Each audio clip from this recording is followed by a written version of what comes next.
hello. Welcome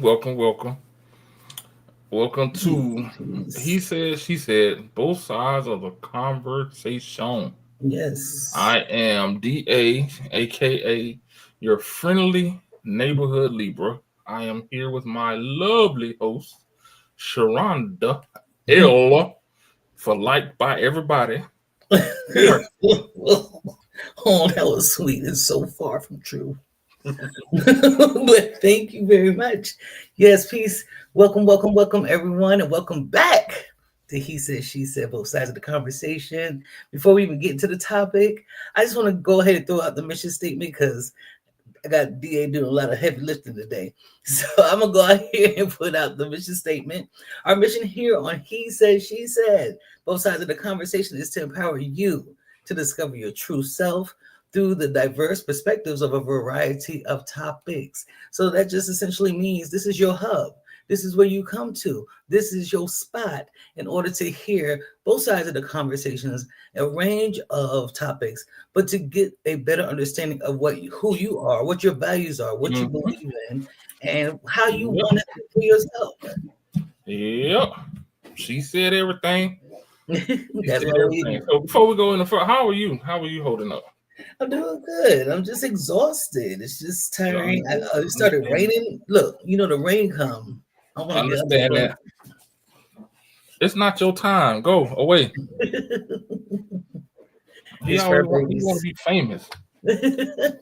I want to be under a blanket, DA. It is raining in the A. Oh, okay. It was raining here Monday, Tuesday, and part of today. It's just cold now. Oh, Yeah, it's it's a little some chilly. coolness here. We could use some cool weather. It's a little chilly. Yeah. Well, let's get right into it. Shall we? We shall. So, I'm gonna forewarn you. Today is a heavy topic. We're talking about suicide or the act of unaliving yourself. Mhm. Now, some of the things we may say may be triggering. Some of the stories we may say may trigger you, may cause you to have a flashback, may cause you to think of somebody that you know that personally have taken their life, or you might be thinking about doing it yourself. Mhm. If you're thinking about doing it yourself, there's help. You can reach out to 988, the Yeah. suicide crisis line. All Yeah. right. Or you can text home to 741 I'm sorry. 741. All right. Again, if Yeah. you are feeling anything that's Yes. not like yourself, like you do not want to be here anymore, Please. please reach out to someone. Some if you can't don't have nobody to talk to, Yes. reach out 988 and 741. All Yes. right. Yes. Yes.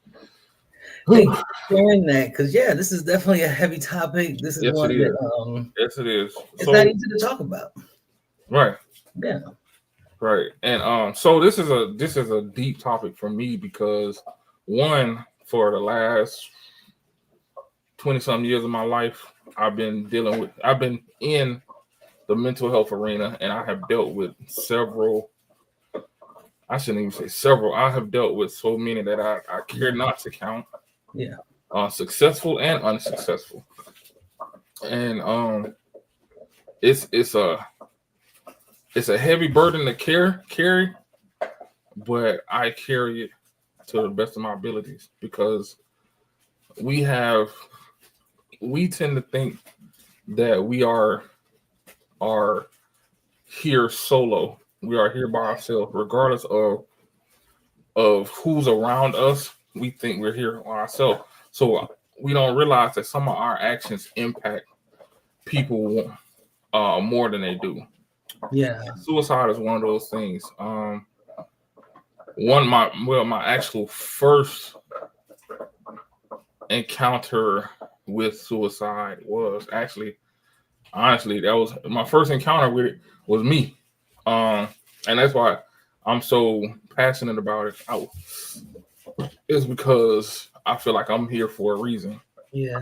Um, fast forward a little bit about me. Grew up, my father, my sister's father. I don't like to call him my father-in-law, but my sister's father was very abusive, stuff Mm. like that. And it came to a point in my life where I didn't want to be here. Okay. So what I did, I found my grandfather's pistol, Oh wow. loaded it up, put it in my mouth, pulled the trigger, click. And I like, I'm glad it clicked, and that's it. I said, okay, pulled it again, click. And on the third time, my uncle walked in, like, boy, what you doing? Wow. And I just started crying. And so Wow. that was my first encounter. Now, my first encounter with somebody actually completing it Mhm. was in the military, and it was a patient that we had. This was when I was in Fort Lewis, and that's in Tacoma, Washington area. Okay. And it was a patient that we had. Um, Matter of fact, he was a patient in the prison, and he just got out. And his significant other had moved her boyfriend and his friends into his place. And we got the call. And so we had to basically go and do a psychological autopsy. Like how did it go? How did it get to this point?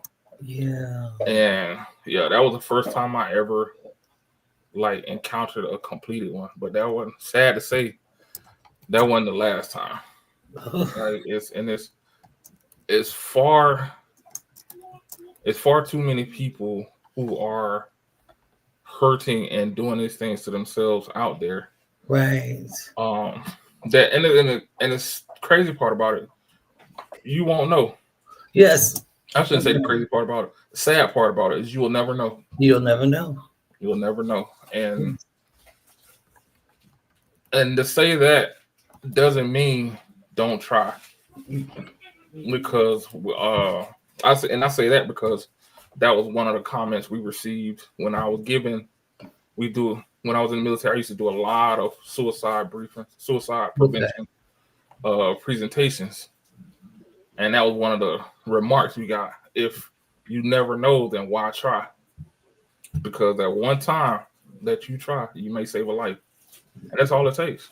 That's all it takes. That's all it takes, and it's a life changing, life jarring, and put it in perspective uh event. Yeah. Because when you know somebody that committed suicide, you start Mhm. to blame yourself. Like Yeah. you start to like, what could I have done more? What did I Mhm. do wrong? What did I miss?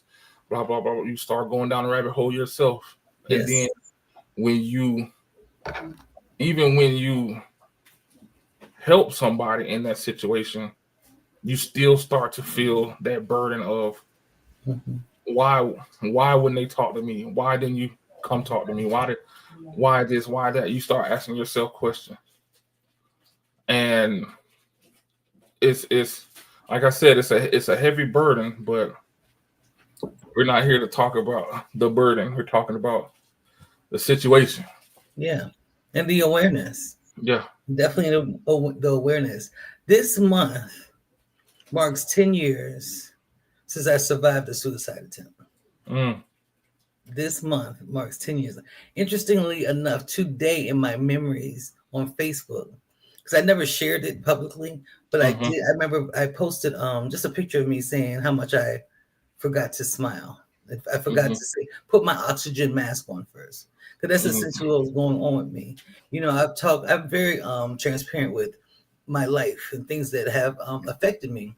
And Mm-hmm. so through my childhood, it was a lot of SA, you Mm-hmm. know, the physical touch, and then even into my early adulthood.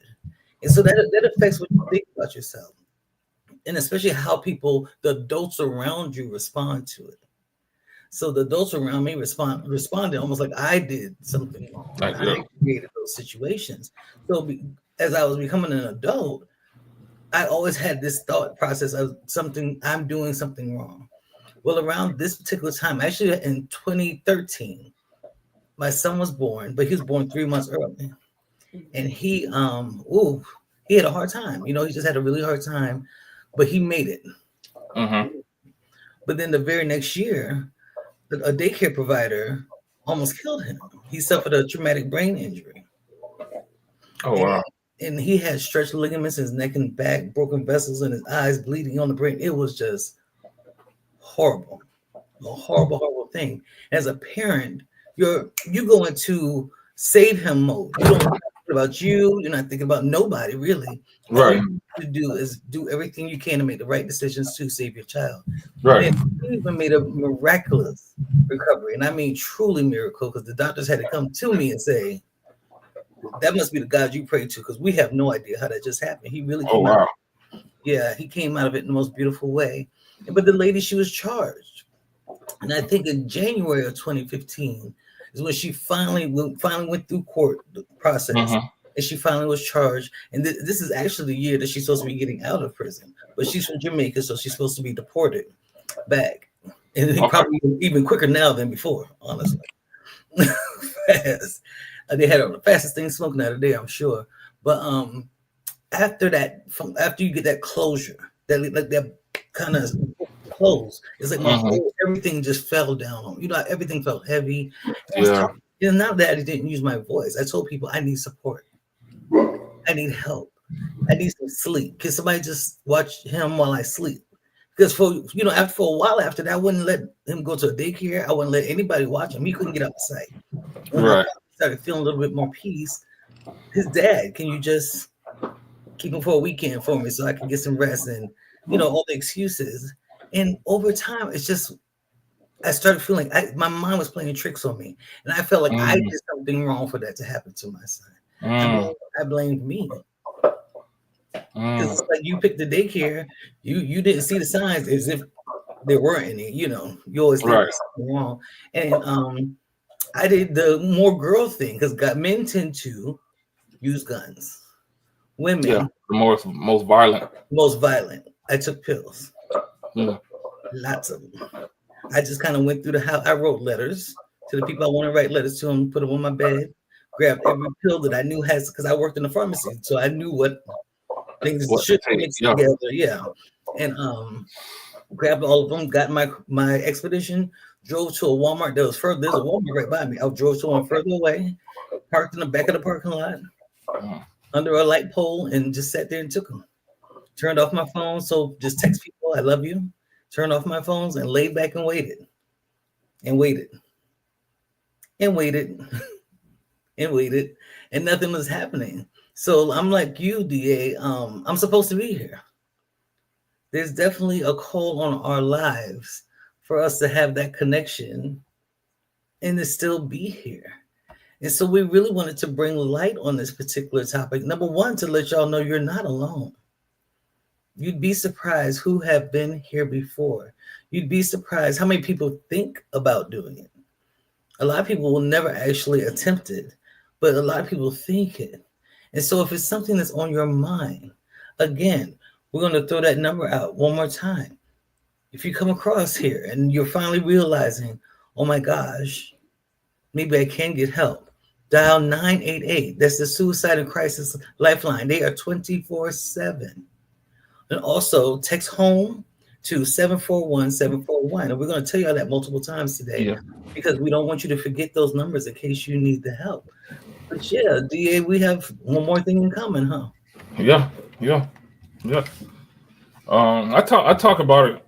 I talk about it a lot, but not a whole lot, as much as I probably should. Yeah. But yeah, and I'm sorry about that. Somebody was banging on the door, and I think it was a fur baby. No, my two alarms were going off. So here comes the other one. Oh, wait, Diesel, you did your job. Good boy. Good boy. Oh, wait. Yeah. So I want to discuss some of the common warning signs of suicide. Yes. Let's have that conversation. And that's the thing. That's a good thing too that we're talking about it because these warning signs are not just one thing. It's not just gonna be somebody like, oh, he withdrew from us. Oh, Right. he's suicidal. Nah, No. it's gonna be several. Yeah, it's a Where you compilation. have to start putting together the pieces of the puzzle and Yeah. figuring out what's going on. So like I just mentioned, one of them is withdrawal. Hmm. Like if you have somebody who's really like family oriented or just a regular happy go lucky person, Yeah. and all of a sudden you're like, hey, let's go out. Nah, I'm good. Or hey, let's do this. Nah, I'm good. Or Yeah. hey, where Reggie at? He normally over here. Right. Here. Last time I talked to him, he was in the bed or something. Yeah. That's when you start to, Yep. what's going on? And then, but also too, one thing that we learn in dealing with it is the fact that somebody might be the opposite. So they Yeah. might be like a recluse Hmm. or And then, whatever, and then all of a sudden they just full of energy, hang around everybody, yeah. stuff like that. I'm not saying be weary, but just pay attention. Pay Pay attention. attention to it. Hmm. These Hmm. are away. Yeah. You Just know, pay we attention to it. and also me and D.A are working with an organization called NAMI. It's the National Alliance for Mental Illness, and that's an excellent organization that you could take courses just to learn more about what you're going through and get a better understanding and form a community of people who are going through what you're going through. But I was going to ask you because we were in class last night, and I was going to ask you, were you there when the young lady was talking about her daughter? And she needs I heard a little bit. I think I came late when that, this and I was towards heard the a little bit. end. This is towards the Okay. And it was right when we were about to close off. Actually, she kind of just wanted to start telling about her daughter. Yeah, I had At to her leave 10th before day that because I had before. another meeting. Okay, yeah, yeah. So she was talking about her daughter, and one of the common signs that I heard it clear as day when she said it expressed her daughter was waking up already not wanting to do To anything. wake up. She Yep. not, oh, I want to live. I don't. The moment your eyes open and you're like, oh, Yep. again, I'm here again. Pay Yep. attention to those, even within yourself, even if someone else, sometimes people will say it, not always, but if you notice that within yourself, every day you're waking up, Hmm. not happy about waking up, you need to pay close attention to what you're going through and try to reach out for the help that you need because that is a telltale sign. Yep. And 'Cause that's hopelessness. that's what I was about to get to. So Yeah. it was hopelessness, helplessness, and Hmm. worthlessness. Those were the three heavy hitters that we would always hear. And Yeah. so those are the things like you know that you're capable of doing something, but their inner you Yes. has your mind thinking like you can't do it, you Can't do helpless, you or you feel worthless, like oh it. you don't deserve this, you don't deserve that. No matter what happens to you, Yeah. you continue to feel like you're not worthy of that situation. You're not worthy of love. You're not worthy of the promotion. You're not Yeah. worthy of the new house, et cetera, et cetera, et cetera. Mhm. Mhm. So those are some heavy hitters when it comes to signs. If Yeah. you hear somebody repeatedly saying it, or it may not come out like, "Oh, I feel helpless." Yeah. It might be a simple sentence like, "I don't know if I can't do this, I can't I do can't this. do that, Ooh, that one. or I can't go on." Yep. Or what was the one of the phrases that used to all and I used to tell people stop saying that for worthlessness. Oh, why me? Ooh. Why me? And I'll Hmm. be like, why not? Why not you? Right. Why not you? Yeah. So those are signs that are helplessness. And then also physical signs would be um if somebody has say prized possession and they give it away. Ooh. Prize something like, They okay, love. you're gonna have to pull out of this their dead hand. Yeah. Then all of a sudden they give it away. That 57 Chevy. Mm, You giving it to me? yeah. Yeah, You stuff. gave it to your son. And like you just said, it will be something real simple. It's nothing drastic like, oh, I got $1 million. I'm finna sign over you. Nah, it might be somebody has a guitar that they play a lot. Mm-hmm. Hey man, Yep. you like this? I remember you said you like this. Oh yeah, I like that. Hey, here. As simple as that. Yeah. Pay attention. Mm-hmm. Even things like people will not bathe. Ooh, yep. When you notice that somebody who usually has really good hygiene and things like that, or Mm-hmm. again yourself, really good hygiene, that all of a sudden you just don't care, and you're starting to smell yourself. And again, the same thing goes opposite. If you know something, if he was Pepe Le Pew, or if they were Pepe Le Pew, now all of a sudden they smelling like juices and berries. What's going on? Start asking questions. Start Mhm. asking questions. Don't think like, oh, they finally got it together. Start asking questions. What made you start taking care of yourself? Yeah, because I would ask. Yeah. What made you? Oh, that's a nice scent. What made you pick that? What made you do that? Yeah. So that Yes.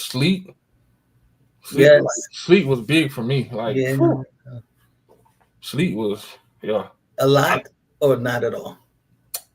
Shit, both. Both. Yeah, it was both. Both. Yeah. Yeah. And it was and like I hate to say it, the last person that I knew that committed suicide, um come to find out that's all she wanted. She went to work, came home, went to sleep. And that's all she did. And granted, she had a unique personality, Mm. let's say the least. Okay. But one thing about her, like she would get out, she would go out, stuff like that, and she she started to change. Yeah. She started to change, and folks thought because um she had been through a lot. She got separated from the military, had a lot of health issues, et cetera, and that's what they were charging her to. But Okay. yeah, and sad to say, like, and it's sad to say, it took a few days for folks to realize that she was no longer here. And Oh, I'm so when sorry. they went into her apartment, this was after, like, I knew of her, and I found out through Facebook, and everybody told me, Yeah. because she was one of the soldiers that I worked with in my last Okay. duty station. Funny as hell. She was she reminded you of that old auntie that'll love on you and cuss you out at the same At the same time. time. Yeah, that her. But she was young. So Oh yeah. wow. So yeah, and they found her in her bathtub. Single gunshot wound. Oh, Yep. So yeah. but back to what I was saying, like Hmm. it changed. Stuff Yeah. changed. Well, before you even go there, what you made me think about when you were talking about her story, what you reminded me of anyway, was because I was in therapy before I did this. I started therapy because I was so distraught, so hopeless, so help, just feeling real down and out. But that particular day, I did it. It's like I was beefing with everybody around me. It's like this constant arguments, and it was just like I give up type feeling. And I told you Yeah. how I planned it out, wrote letters. When I went back to therapy, because I ended up calling 911 myself because nothing was happening. And I sat there for so long, and then when they came and got me, my blood pressure was stroke levels. I didn't feel it. But when you're that dark, you don't tend to feel when Mm-mm. things are that wrong. You don't feel it. And that's the danger of. That's why I hate to say this. I don't like saying it, but it's true fact. That's why women are more successful Yes. than men because, like, again, we'll complete it. I shouldn't say successful. They have more attempts, Yeah. and we just completed more. More. Yes. Because of that, like, you just took a whole bunch of pills, and it took a long time for it to kick in, and you had time to basically come back to your senses. Yeah. Like, hold on, this ain't what I want to do. Let me And I just. didn't even feel like that. I just figured, call 911. I Yeah, was angry. I was kind of pissed about the situation because I watched the sun come down. I bet you I did. know. I was watching that, you know. Yeah. But I was taken to the hospital. They made me take, charcoal because they Yep. got to absorb all that stuff from me. And I Mm-hmm. went to what did it? It was a mental health The whole facility I don't like to call it a psych ward, but yeah, the because it psych. wasn't second because it wasn't technically a part of the hospital, but it's a mental health facility. That's all it got. Yeah, yeah, yeah. Inpatient mental health facility. Okay, yeah. And so I was there for about 4 or 5 days. When I Mm-hmm. went back to therapy, my therapist said, Sheronda, the reason I know that you meant it because you left your home. I was like, huh? He said, there's people who will attempt, but it's really for attention. So they'll take a couple of things or they'll threaten to do it and stuff like that. She said, the fact that you left letters and didn't do the act in your home so somebody could find you tells me you meant every minute of it. And that spooked me because, of course, you're not thinking that way. And not only that is when it in a situation like that, like you said earlier, Mm-hmm. there's a Walmart by your house. Yeah. You drove past that one Clean to past run further. because I did want So to be. you I had did. every intention. Mm-hmm. You had every intention. Yeah. I mean, because again, this is the part where I say it's a slippery slope when it comes to dealing with suicide, because I hear it all the time. Well, what about all the ones that are faking and da da da da da? Look, Treat them the same. exactly. Like if they're cutting themselves, whatever, it's still a cry for help. It's still a cry for help. It's still a cry for help, Something's regardless still if they're wrong. faking or not. If not, it doesn't matter because they could be faking and completed. Yes. Yep. It's still a suicide. And So they if can be faking and completed. Absolutely. yeah, if they're faking, Yeah. hey, still treat it the same way. And then this is okay. I'm finna go on a rant real quick Go off. because this is the part that pissed me off about the culture of the military. Mm. When it comes to suicide, a lot of people, and I get it, we got more morbid sense of humor in the military. Y'all do. However, when somebody uses the phrase, I can't go on, I don't want to be here, That. I like saying I statements to Yes. I wish I was dead, stuff like that. Yeah. They would joke about it. See, oh no. And that shit used to burn. I mean, when I tell you, even when I was a junior, I used to go off on people about that shit. I said, because you don't know if he's playing or not. You don't know. You don't know if, yeah. So he could say, oh, I want to kill myself. And you ha, ha, ha, ha. And the next thing you know, he actually do it. He actually. And then you're going to be looking like Boo Boo the Fool. Yeah. And then I told him, I said, and if you're joking, you're crying wolf for somebody else who's serious. I said, because you sitting here joking and making fun of it, it's not right. They're not going to feel confident enough to trust you to say, hey, I'm struggling. Yes. Because why? Because you going to make fun of them. Yes. And I used to, man, it's I'm tacky. talking. It's tacky. And then that's why I hated when they started coming up with this slang of go on the live yourself. Yeah. And people started, too many people were doing it. Yeah. And it's just like, why? Like, why would you say that? And then the phrase. Yeah. And then they'll be like, oh, I thought they were joking. I thought they were playing. Why would you even play like that? Play like that. Even if you were playing, I'm about to get you some help for playing like that. What you mean? Because I think that's part of the reason why folks play like that, because they don't see the end results. They don't see the impact of it. Because again, like I said earlier, it's not just that person that's impacted. It's not just the person who unalived himself that's impacted. We did in one of my presentations, we did a ball of yarn. We had one person hold the end, and I said, throw it. And they threw it in the crowd. Somebody caught it. I said, okay, now stand up. And I had the person stand up. Say, so what's your name? And they said it. Said, how are you connected to this person?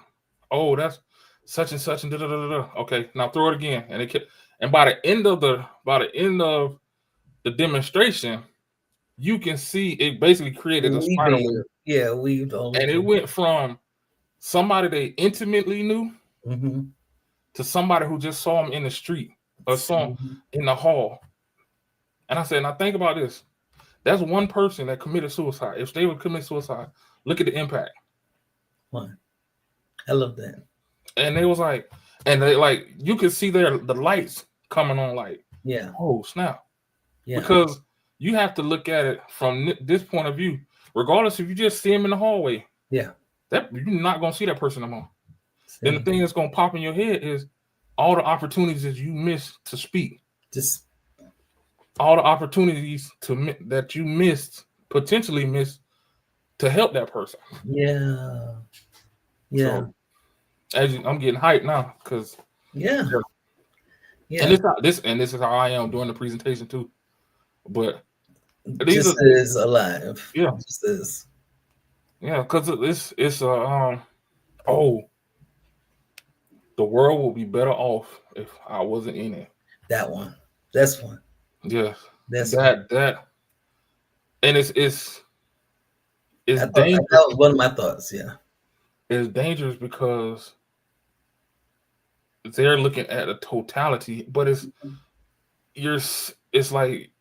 almost like a soft blow. Because you looking at the world like, nah, the world not incident, blah blah blah blah. Yeah. But there's still a cry for help. Still a cry. But before we keep going, I want to go ahead and bring up those numbers again for you all. Again, like D.A said at the beginning, if you're feeling triggered, please step away from the show for a minute. If you need to, reach out to any therapist, any community services, anything that can help support your journey as you heal. Because this is a healing process. This is one of the we have to go through whatever work that needs to be done, connecting with.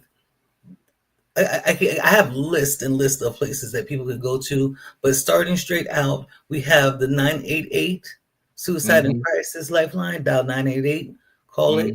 They're open 24 hours, and you could text home to 741-741, and they will text with you. So if you don't even really feel like talking, they will actually keeping you engaged, and will text with you back and forth. Save that number for someone else if you need to.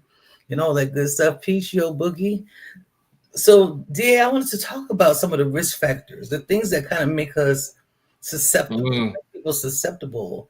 And so that first one was major life changes. That's essentially what I was talking about.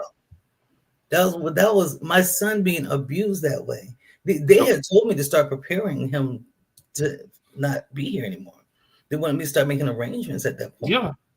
Yeah. Yep, 211 can give resources. Thank you for that, yo. And so that right there, going from that and knowing that I'm on my knees praying like crazy, I'm talking to the doctors, I'm doing my own research about traumatic brain injuries things, trying to figure out how my son is going to survive this situation, to him actually surviving, to having to go through court. Because believe it or not, they did question me first. Because who was he with that morning? Yeah. The only reason they didn't think I did it, because scientists, the doctors, they're able to test blood. They figured out how to test the blood from the brain and pinpoint a time period of how fresh or old the blood is. And the older it is, they can't really pinpoint when it happened. And that was number one. And number two, when they went to her, because the police investigate immediately. They stayed there after the ambulance left to bring him to the hospital. They asked her, how was he when he came in this morning? Oh, he was playing with toys and he ate his breakfast. What did he eat?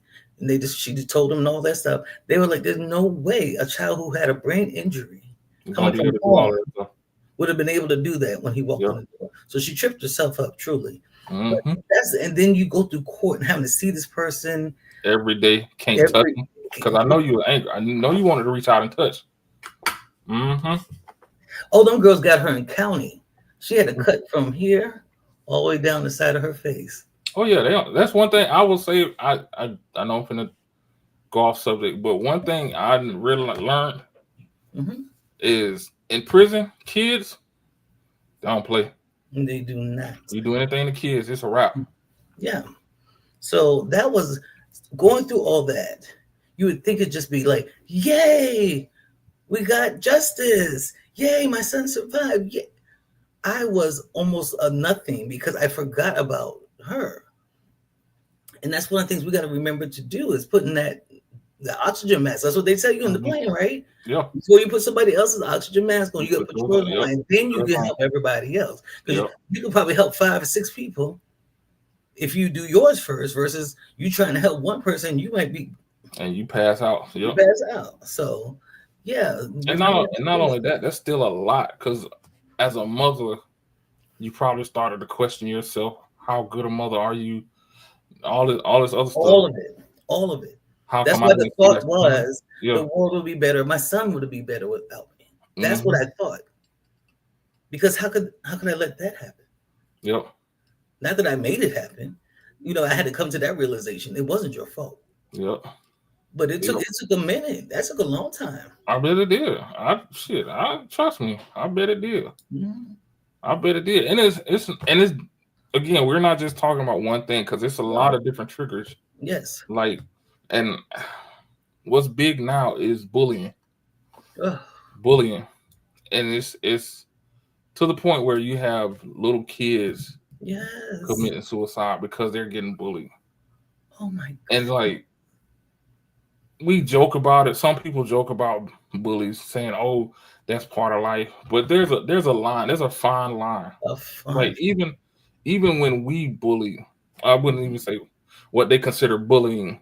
We call it jonesing on each other. Yeah, just teasing, and it's still Once it got to a certain level, or once you see that person is really, really uncomfortable, you'll back off. Yes.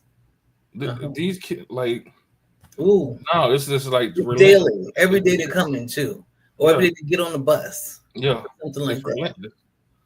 So bullying, and then another. And as a parent, it's hard to deal with that. I had a little boy pants my son. You know what I mean? Mm-hmm. Pull his pants down. Yeah, the way I went up to that, I was like, "Where's his parents?" Yeah. I understand. The parents, because you're trying not to get in your child's business too much, so that he's not gonna get picked on for his mama showing him. Yeah, let him try to be independent. And then on the other hand, it's like I know what bullying can do to people. Yes. Yeah. I don't want to ignore it. And my son he's at the age group 12, where they'll silently deal with things. Yep. And but like with stuff like that, I used to tell my son, if somebody do that, don't start a fight, finish it. That's what I do. Yeah, I tell them don't start it, finish it. If they start talking junk to you, talk junk back. Make sure it's done. Yeah. But make sure you are not bullying people. Yes. Like you're instigating. Right. No. And what I found is a lot of kids are not told that. They're not told that. And the bully is being being built to be dominant and all that other stuff. And I'm just like, but the schools are now making it easier for that to happen because of the zero tolerance. So if you report it or if you say anything, you'll get in trouble too. Yeah. Which makes no sense to me, but it's crazy. So the scars are mental and it lasts until adulthood. Yes, you're absolutely correct. Yes. And that's why, I'm glad you said that, because I had anyway, it was a person that was on my caseload. Okay. And they were fine when they were around their peers. But once they got into like around superiors, they would they would lose it. And they had anxiety attacks and stuff like that. And see what I had to end up doing, because I outranked them, I just took my rank off. Like, look, it's me. So it's just me. Yeah. And so as I started to peel back the onion, that's where it came from. He was bullied as a kid. Yeah. Nobody believed him, so he Yep. just suffered in silence. Yep. And then, so anytime he's confronted by a superior figure, it triggers him. It triggers him. And I was just like, damn. Yeah. But yeah, Yep. yeah. And then also we don't for the elderly people, chronic illness. Chronic illness. Listen, not even elderly. I've been diagnosed with fibromyalgia, honey. And I believe it came from trauma. My personal belief is people who deal, because fibromyalgia is when you're having physical pain, but nothing's actually wrong per se. Like nobody's poking you with a knife. They can't see it. You can't see it, but it's painful. And I had so many tests run. They're trying to figure out why am I in so much pain, living in this level of pain. And I still deal with it, but I learned how to use my mind with it a little bit stronger. But initially, it's torture. It was straight up torture till like I could almost not hold my own baby. I had this newborn baby and couldn't really close my fingers because of the swelling in my hands. That messes with your head. Yep. When you're laying in the bed, like somebody touching your skin, your kids just want to give you a hug and it hurts. Over time, that really started sending me into a deep, dark depression because I'm like, this is now my life. Yeah. This is what I'm supposed to do. But I started doing research and finding out what anti-inflammatory foods I should eat, things that would exacerbate it, things that are high stress. That's why I'm big on meditating. The way I live, my whole lifestyle had to change altogether so I could deal with it better. But when you're dealing with chronic health issues, yes, because some people feel like again, it goes back to that burden. I don't want to be a burden to nobody. Yeah, I don't want nobody to take care of me. Or it is my independence is gone. That too. My independence. I have to rely on somebody. Yes. I can't do this. Or let's keep it 100 now. It might be incurable. It might be. Because remember peace, water, tea, lemonade, peace. Remember what's his name? They start making a joke about it. Dr. Kevorkian. Oh yeah. Yeah. A lot of we started about it. Most of his people was like that. They had something that they were fatal illness. Yeah. And they wanted to not they want to unlock themselves. And he assisted. And financial struggles, that's another one. Especially now. Like it's wild because like you live in pillar of a post, or you might be behind the post. Yeah. People looking at you, you got to take care of all your whole family, and you don't have, and you trying to figure out how. And some people think like, hey, if I'm no longer here in this, and I use military as an example because that's what I'm used to. I know several people who done that just for the insurance, because in insurance they get $500,000 off the rip. Yeah. And so that soldier was like, yeah, I could take care of my family. Not realizing the impact of what happened. Because now, and I was on, okay, let me tell you a little bit about that story. So I was on when he committed suicide, we had to do the autopsy. But I was the casualty assistant officer for somebody and casualty assistant officer is basically when somebody passed away in the military, we help them go through and close out all the military business. Oh, okay. So like everything from the funeral all the way to getting them to their final destination. Yes. So I was on one where the person did that, committed suicide.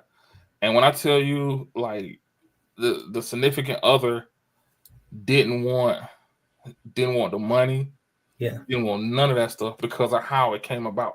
Yes. And now, like, looking back at it, I think they had to live with the trauma of knowing they got $500,000 because the other person is no longer here. Yeah. So every time, and it was rough. You can see the conflict. Yes. In them, not just each other, just in the significant other. And I'm just like, Yeah. damn. Yeah, I could take care of stuff, but you're not here. Yeah. But you're not here with me. Yeah. And you are right about that. Like a water, tea, lemonade. Like not everybody's wired to handle any type of pressure. And I was just having this conversation with a teenager, and I said everybody responds to things differently. Yeah. Everybody responds to trauma differently. So something may happen to you, and you take it on the chin and keep it moving. Yeah. Or something happened to somebody else, and they just shatter. Yeah. So it's and that plays into a part of why a lot of the warning signs and symptoms of suicide go unnoticed. Unnoticed, exactly. Because they're not looking at it from the overall point of view, the overarching point of view. They're looking at it from their point of view. Yes. And like, oh, you going through that? It ain't that bad. Yes. But this ain't yours. Exactly. You don't get to determine that for me. Exactly. I can't think of one thing I've encountered in life that I felt like I was wired to handle. I'm gonna be honest with you. I don't. People like to tell me, Sheronda, you're just so strong. And I'd be like, bullshit. Bullshit. Maybe I am in a way that I can't see it possibly. But for me, there's not one thing. But that's most of the reason why we're giving out these phone numbers today. We're telling you to reach out to the therapy, these behavioral health centers, these different things, calling 211, because nobody's wired to do it alone. Exactly. Yes. Nobody's wired to do it alone. Come on now. Them things that go on, those stories that we tell ourselves in our head, we believe them. People don't understand we are co-creators of our life. The things that we say become truth. They become for real with us. So if I'm feeling hopeless and it's playing in my head 24/7, there's nothing that you really could say to me that's going to make me believe otherwise. It's going to take some true work and me wanting to submit to doing the work to be able to shift that and change that wiring a little bit so that I can believe that there's another option. I agree with that. I don't believe anybody's really who wants to handle seeing their child have a seizure after the woman almost killed him. Was I wired for that? Because we made it through? That means I was wired? Hell no, I wasn't wired for it. But I had to seek the help. And ironically, D.A., that's when the fibromyalgia came right after that too. That's why I said I believe it's some trauma. But from trauma, childhood trauma. The life will compile it. And I think that's the way it just... I think that's the way it came out. But strong is not... I'm not a big fan of strong. I get where they're going when they're telling you that, but... they need to choose better words. And but also, too, like we were just talking about, we're talking about the people dealing with it. And we also have to look at how the person who's receiving the message be able to deal with it.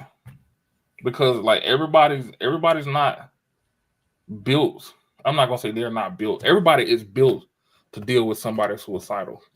That initial shock or that initial instance when they find out about it is gonna make or break it. That's the big thing. And it's some things that the easiest way I can explain it for if somebody comes to you and you start putting together the pieces, is be empathetic. Yes. That's the easiest way. Don't try to fix it. Don't be like, well, you shouldn't do that because you have this and this, or the biggest thing. And we used to always get this in our meetings and in our conversation and in conferences. Well, it's a sin to commit suicide. Oh boy. Look, right now is not the time to talk about your religion or your religious views. Because I'm gonna shame you out of feeling the way you feel. You think you feel guilty about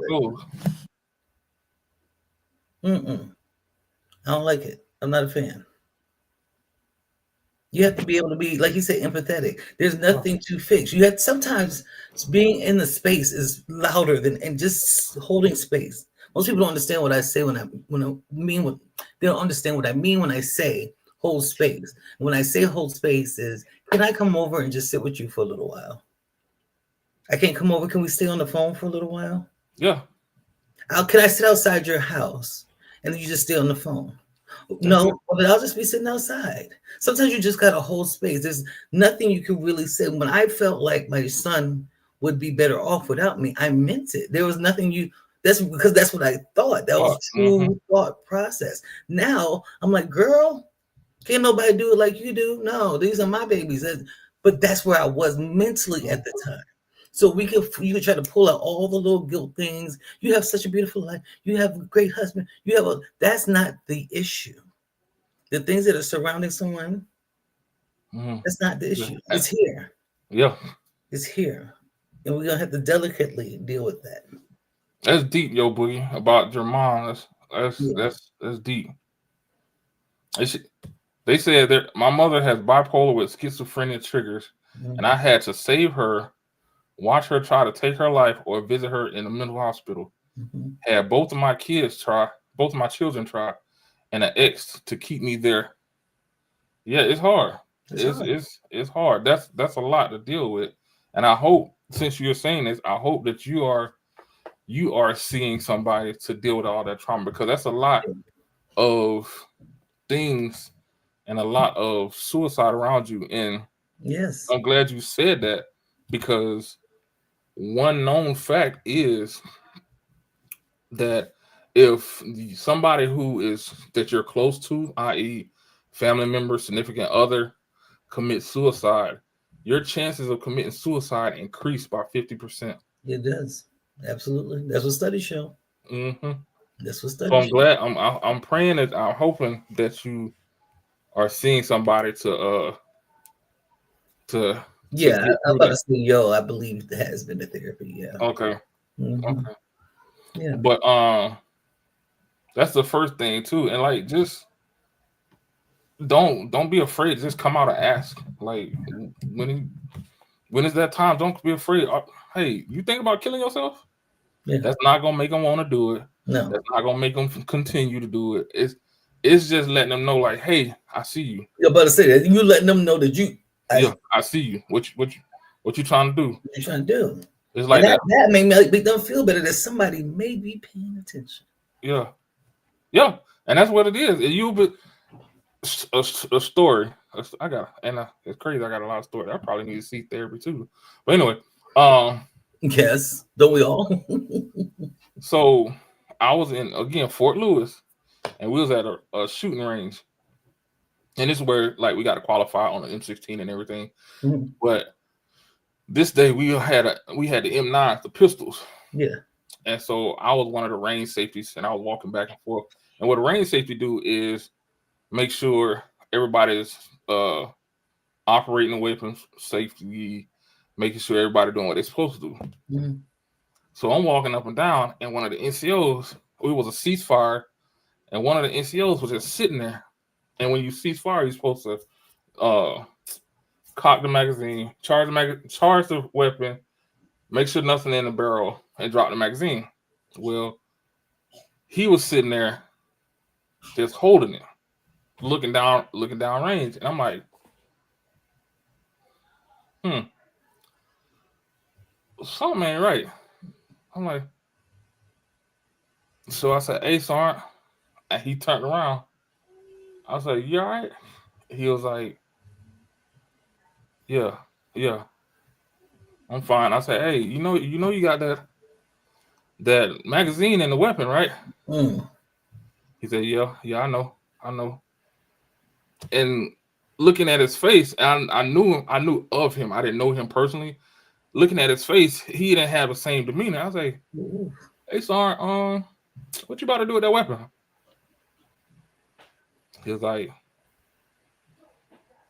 I said, "Hey, Sergeant, hey, matter of fact, just give me that weapon right now." Like that. He said, "Why?" I said, "I think you about to make a huge mistake." Mhm. And he was like, "Yeah." You're right. See? And then he just handed me the weapon over. I did what I had to do, put it down. Said, hey, come with me. And I like from that time till I want to say till it was like late. I was with him the rest of the time. Like Okay. we went to the hospital, we sat down and talked. We were just talking. And the story was well not story.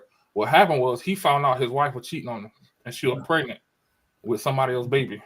But she was putting it on him, saying the baby was his. Oh my God. And how he found out was he had I think either the guy somehow they ended up everything started to come together Okay. and yeah. And I was just like, that's crazy. Yeah. Like And that's all it takes sometimes. Somebody just to say something. yeah, Just say, are you okay? yep, Are you having some dark thoughts? yep. Are And you going to harm yourself? you'll be surprised of the look of relief Yes. that comes by. And Yes. then also always don't leave them. When Yeah. they say it, don't leave them. Don't leave them. Yeah. Somebody upset over there, DA. Man, that's a whole nother conversation. But yeah, y'all. So I'm thankful that each and every one of y'all showed up for the show tonight. We're getting close to the end. Make sure if you didn't catch the beginning, you go back And watch it. Yep. and watch this. Thank you for joining us. Thank you for commenting. DA, thank you for sharing your story. Thank you for allowing me to share Oh, thank you. mine. Yeah, thank you. That's what it's about. If Yeah. we could, this is my thoughts, and this is how I end all my talks when it comes to this. Yes. I do this because I understand what people are going through, and if I Yeah. could just help one person, I'm good. Yes. I love it. Again, y'all, 988. Dial 988. That's a suicide and crisis lifeline.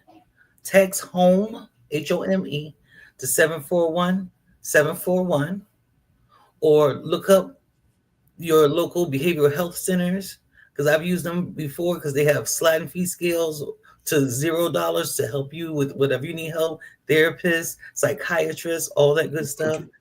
Please make sure you get the help. 211, like Yo suggested earlier. Do what you need to do. Seek therapy. It is okay. Mm-hmm. And if you don't like your first therapist, seek another one. If you don't like that one, seek another. Sometimes you got to bounce around to see. Yep. Don't give up on yourself. If you need Yep. help, reach out. And yeah, make sure y'all check us out. And if all else fails, go to the ER. Go to the emergency room. Please, Go to the emergency room. just go there. Yes, they Mhm. know how to deal with the situation.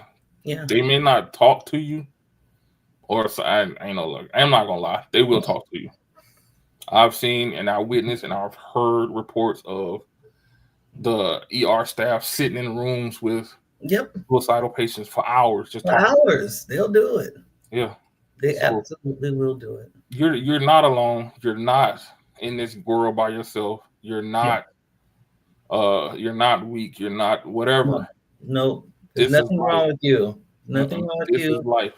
We all need help at some point, Yes. and it's perfectly fine. We Yes. I would love to walk this life without having any problem. Come on, y'all. Let's Right. get the help. Let's get the help we need.